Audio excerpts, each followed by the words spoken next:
Time is now 6 p.m. on Thursday, December 18th, and I'll call to order the McMinnville Fire Directors Board of Directors meeting.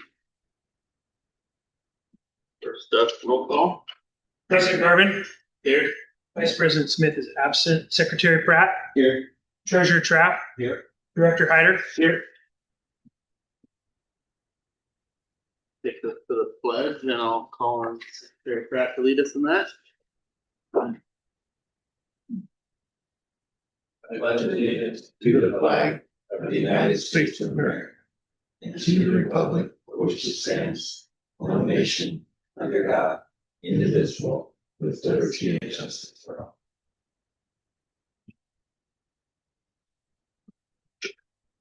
Thank you, Secretary Pratt.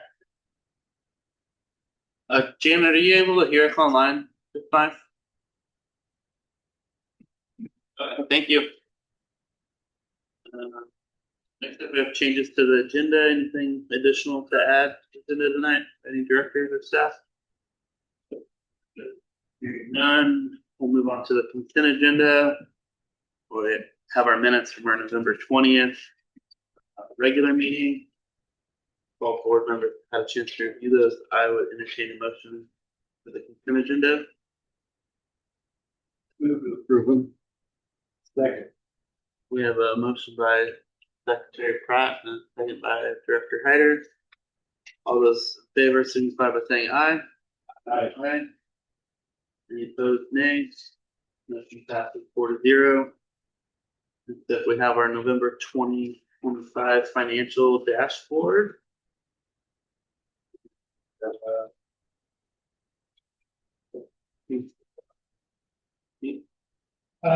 I can kick it off, and then if you have anything to add or if you have any questions for Crystal, just a couple things that aren't on here that we're going to start doing for you all. Is just give you an update on the cash on hand. So currently in LGIP, we've got $9,995,688.84. The combined checking and saving at First Federal is a little over $550,000 for a total cash on hand of $10,564,103.32. On that note, also, we have got a loan payoff for our Tran loan. As you know, we historically pay that off early. We intend to do the same thing this year. We have a December 30th payoff at $4,869,739.58. And we intend to pay that on or before December. Crystal, do you have anything here? So the last page of your packet is the financial dashboard for the month. Property taxes have come in well at 92%. That's the second line there before you. At 92%. That's pretty close to where we have been in the past. As stated before, the property taxes come in, the majority of them in October and November, and then they trickle in for the rest of the year. So that's looking good. Overall revenues are at 74%. So congratulations to the team. Also, we established some month-end protocols to reconcile the accounts and get everything cleaned up so this could be included in the board packet as opposed to being added later. We met that deadline this month, so kudos to the team for that. That's a lot of hard work. Additionally, we're going through the expenditures, and I'll kind of go through those down below.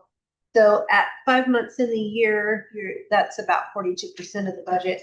And you can tell that total personnel is right in line at about 41%. So that's good. We anticipate overtime to be high in the summer month, the first part of the budget, and then kind of taper off as time goes. So looking pretty good. So that's something to be glad about.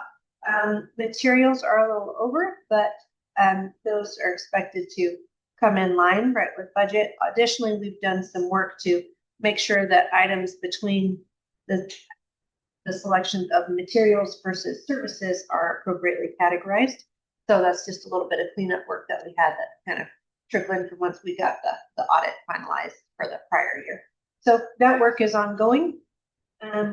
and we anticipate those to kind of settle in once we get through that 6-month mark. I'll stop there. If there's any questions, I'd be happy to answer. Any questions for Crystal on the dashboard? Good for getting that done, team and adoptions protocols. So we have current numbers. Pretty cool. The team is very receptive to change. The dashboard that you can read. Okay. All right. None on that. I'll take us to our public comment portion of the evening. The portion of the meeting for anybody in the public or on Zoom to talk about district business. We ask you not to exceed 3 minutes per person. We don't have anybody in the crowd in person, but if anybody on Zoom would like to speak for public comment, use the raise your hand function. Hearing and seeing none, close public comment, and that'll take us to our business action required items. First up, we have an A, approval of payment of $157,104.70 for GMT. We also have that second payment for GMT as well. Chief? Yeah, thank you. And thanks. Sorry we had to add this late. We actually just got it, I believe, yesterday or the day before. I believe it was yesterday. But we wanted to get this on. There's some question on whether or not we actually need you to approve this because we do budget for the GEMT expenditures as well as the GEMT revenue. I think it's good just for transparency that you at least see it. If you choose to act on it tonight, you're more than welcome to. I don't know that you need to because it is a budgeted item, but it is over the 50,000. So I just prefer to bring these type of things for you to see. If you choose to act on it, you can. If you choose to give a thumbs up, that's great too.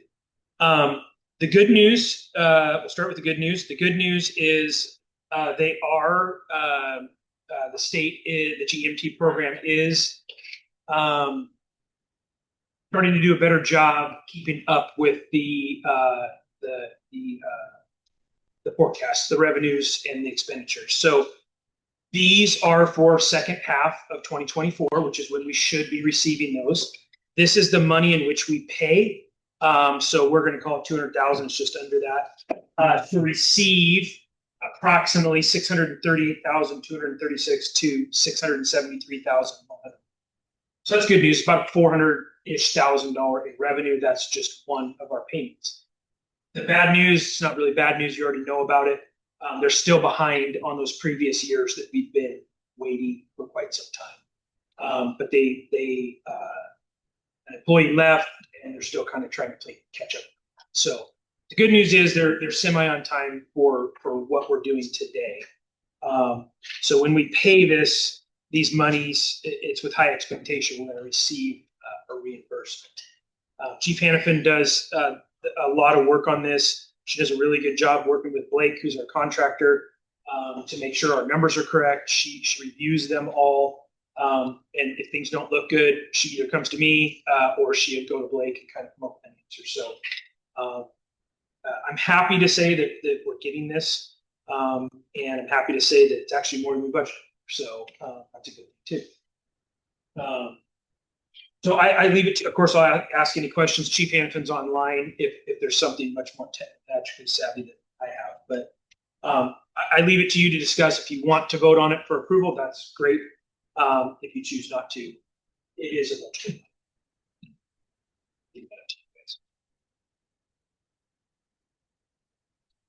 Just out of curiosity, is that a biannual thing? It is theoretically a biannual. Okay. We've had years where it hasn't been. We've had years where there was 3. We've had years where there was 1.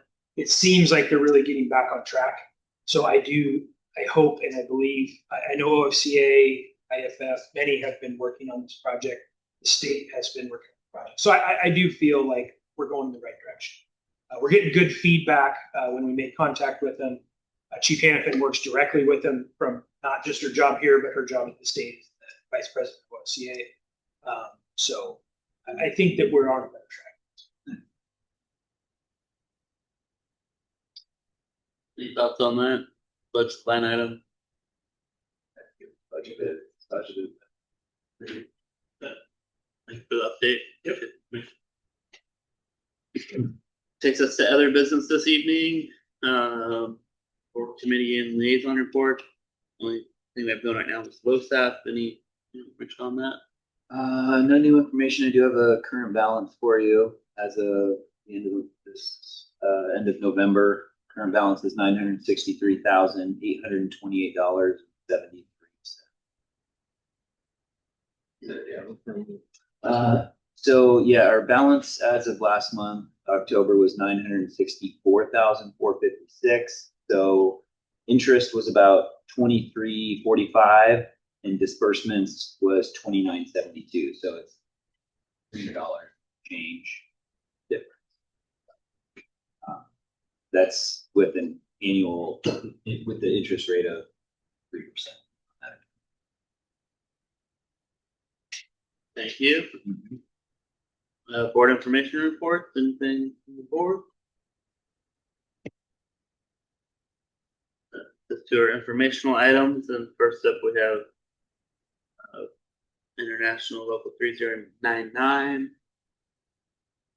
The President Godfrey on tonight. Matthew, are you standing in his place?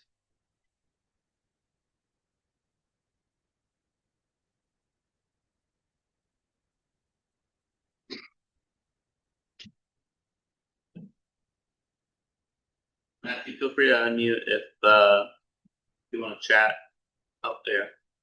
Hello. Sorry, I'm assuming you're referring to me, Matthew Bennett. Yes, this is the point of the meeting, typically for local 3099, to provide any informational reports.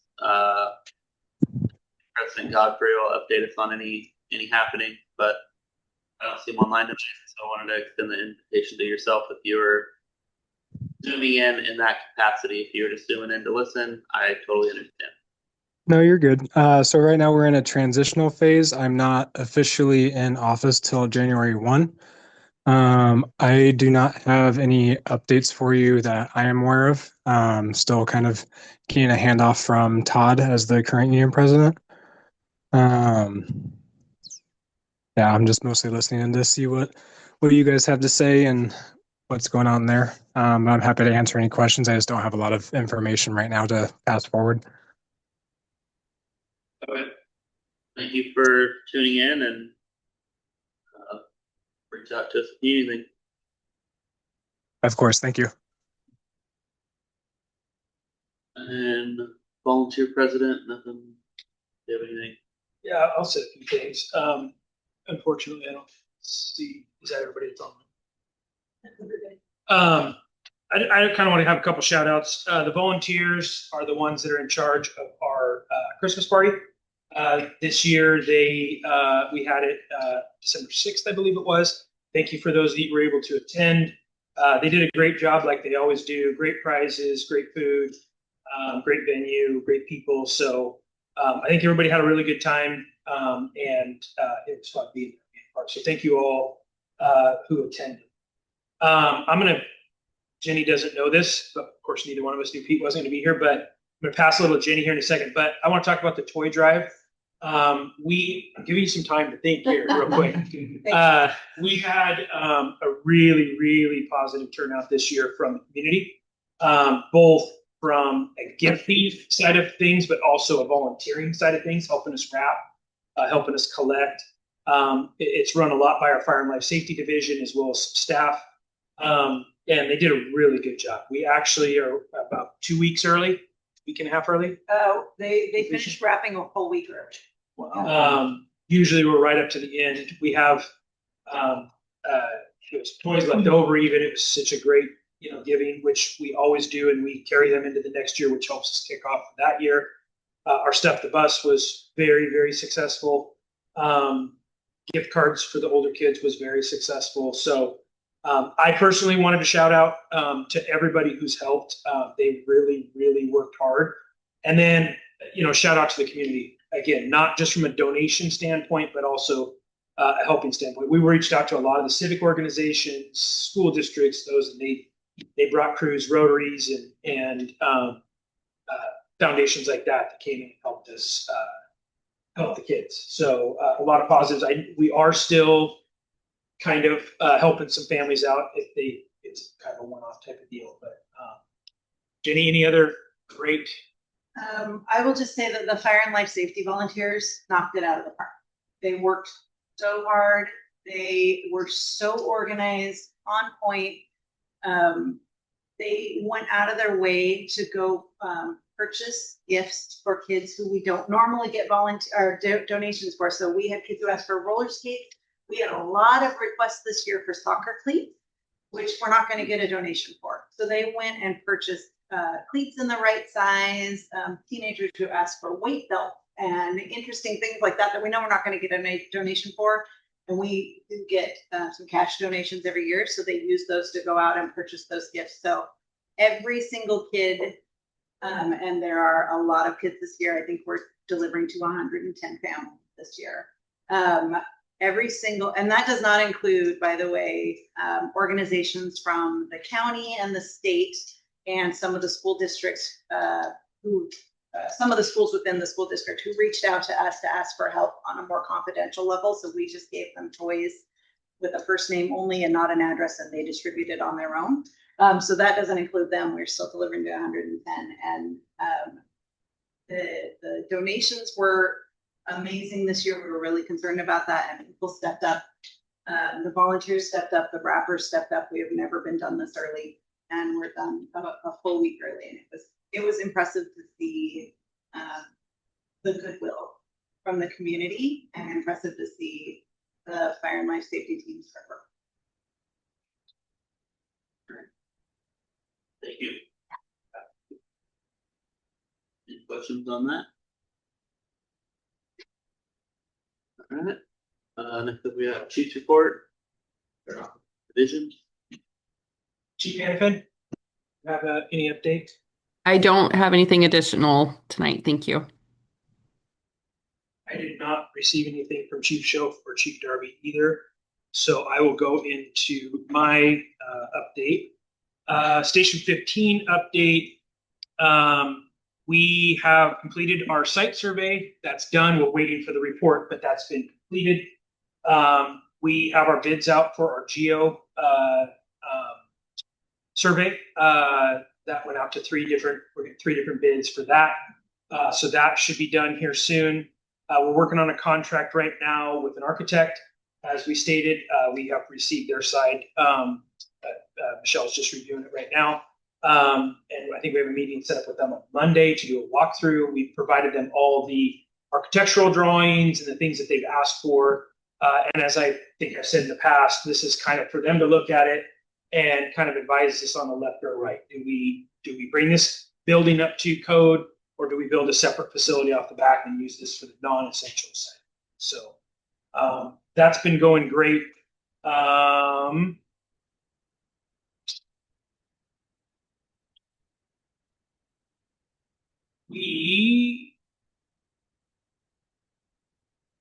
and Light, we are working collaboratively with Water and Light. I think I told you maybe at the last meeting. We had a good meeting with them. I know that they're working internally. They have a draft, if you will, proposal. I have not seen that draft proposal. I don't know what it is, but I think we had a productive meeting a month or so ago. We're just waiting for them to provide us that, and hopefully move forward with that sooner than later to kind of get that rolling. We still do continue to pay for the hydrants right now until we come up with some sort of. We pay that on would you like to talk hiring? You can. Okay. Hiring. We've got a lot of hiring. We did just hire a mechanic, started on Tuesday. Has hit the ground running, already has had fire engines and ambulances in the shop. Obviously has some learning to do. Chief Schoaf is supervising that position with Chief Burton, who's been in fleet for a long time, been doing a lot of fleet for a long time. So that position has hit the ground running. We just closed on our single role paramedic, dual role firefighter paramedic, and dual role EMT. We had pretty good showing from the EMT side, decent showing from the paramedic side. There's a lot of competition out there, but right now we need one of each, one dual role paramedic and one single role paramedic to keep with our goal. Not a standard per se, but a goal of how we have our staffing per shift. So that has been completed. We are working. We finished the job description for our division chief position, which is Chief Schultz's position right now. As you know, we extended him 6 more months as his hire back until June. We'll be putting that out in February or so to hire for that position, which is our ops chief position. We are currently working on putting on a driver's test as well as an active capacity driver's test. So as you can tell, we're not really doing anything here during the holidays, but staff's working really hard. We've got a lot of balls in the air, but they're doing a great job juggling them and keeping all those things straight. SOG reviews. Pretty proud of this project and the team that's working on this project, specifically Tip Enders, one of our apparatus operators who's currently on light duty, who's really heading this up. But we have 129 SOGs, and especially for you in the fire service, you know that SOGs many times are many moons and generations old, but they're very important. We have 129 total SOGs. We are on target to review, update, and push out every single of the 129 SOGs in about 9 months, which is an extremely large undertaking. And TIF and staff, all staff, have worked really hard. We've completed 40 so far, completely done and uploaded. We have 36 that are out for review right now, and then 54 that we still have to get up and reformatted, renumbered, and out for review. So I'm very pleased with that. That's a big deal from a technical standpoint, operational standpoint, safety standpoint, and it really gets all of our team on the same page. So very proud of that project and the people who are working, which is pretty much. Sorry, I missed one on the hiring. We are working with Crystal and Michelle on finding the second half of our finance position. As you know, our current, I'll call it FTE, was kind of an all-encompass. It was payroll, it was benefits, it was finance, it was all those types of things. We've hired Crystal as a contract that does the budgeting and the high-level accounting side of things. And we're looking for that second half right now, which is predominantly, this isn't all, but predominantly some of the AP, the payroll, maybe some benefits and things like that. We're working on the job description right now. I say we, Michelle is working on that right now. And we're working with Crystal through the budget, making sure that we stay within the budget. And I hope to have that out early January so that we can get that out, find someone that can take some of the load off of staff that has got, again, literally 100 balls in the air at one time. Working very, very, very hard to keep us moving in a positive direction. Just a heads up for you, we stood up our district's agency operations center this morning, started at 9 o'clock. We upstaffed a couple of companies to help distribute the load of all the wire downs and the flooding and the tree fires and those types of things. We briefed this morning with all executive staff as well as the response line staff. It was very well received. We put everything on paper so that we can have a real good unified deployment. We meet twice a day, 9 a.m. and 4 p.m. We'll do it again tomorrow, 9 a.m. and 4 p.m. We are going to have staff again tomorrow. And then we meet at 8:30 on Saturday to kind of see where we're at, because we're supposed to die down.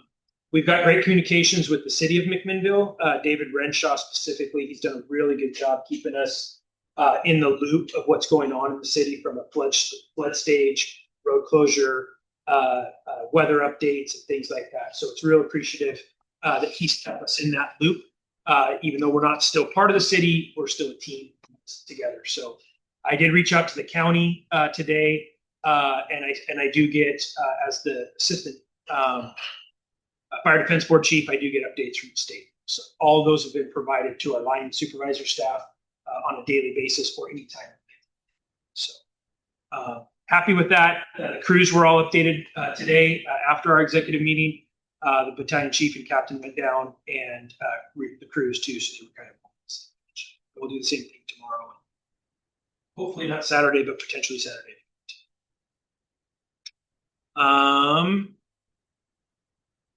And I think that is the report, sir. All right.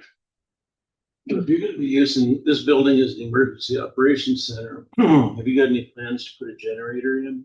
Yeah, so we're Dawn and I are currently working on grants. There's some state grants for that. We always have the fallback of Station 1 that is fully generated, and all of our stuff is remote because all of our stuff's online. So we could easily fall back. Actually, thanks for bringing that up. In our AOC meeting today, it wasn't just about response. It was also about deployment of staff resources should we lose power or should, 18 is closed right now, for example. Should we have to relocate for some reason, other reason? That was part of our briefing this morning, and finding what and whose staff would go there. So we do have plans for that. We also have plans, probably most don't know this, but there's 2 sump pumps under this building that have to run or the basement floods. So we came up with a contingency plan should we lose power or should the pumps fail. There's 2 separate pumps. And we came up with a contingency plan on that today as well, as part of our. Yeah, sorry. That is it. Let's take this to correspondence. Any correspondence, any for them? All right. And, informational items. By end of day tomorrow, Michelle will send out an email to the board, blank carbon copy in regards to the board award. Give you guys a few weeks to mull through that. Who you want to nominate, and obviously fill out as best you can. So when we have an executive session on that, we can have that conversation. Have that for our board award in March. Is that not one? The new date for the banquet is February 27th at 5:30. The reason behind that is because of the date, the first weekend, which is when we normally have it.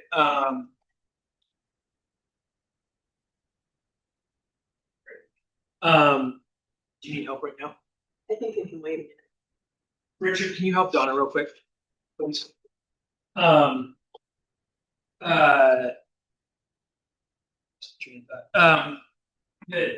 Because it falls on the first weekend is usually when we do it, but it falls all the way to the 7th. The 7th is the Seattle Stair Climb, and a lot of our personnel are up there, in which some of them are not only on our committee, but they're potentially getting awards. So we want this to be an inclusive and a positive deal.